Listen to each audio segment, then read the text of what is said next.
Okay, welcome to my channel today. This is a King's tutor. Now, we want to solve this question that was given to us. Now, it says Danladi Bako's statement of affairs as at 30th of June 2017 is given as follows.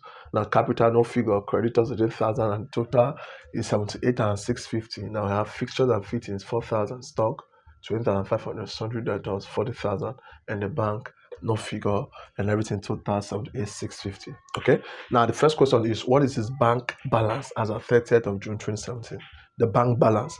Now we have different value here. Now if you check in the statement of affairs, now everything here is supposed to total this. So if this is missing, it means we have to add this and deduct it from the total to get the bank balance. Okay, and if we do that, so this will give us 40,000 plus 20,500 will give us 60,500 plus 4,000 will give us 4,500. Now, if you deduct it from 78,650, now the value will be 14,150. So the bank balance as at this date is 14,150 to equate and total this. Okay, so that is the bank balance. And the second one is for you. What is the value of Danladi Bako's capital? Now, what's the value of his capital? Now, ensure drop the answer in the comment section. Follow me for more. Follow me on all social media platforms. Thank you very much.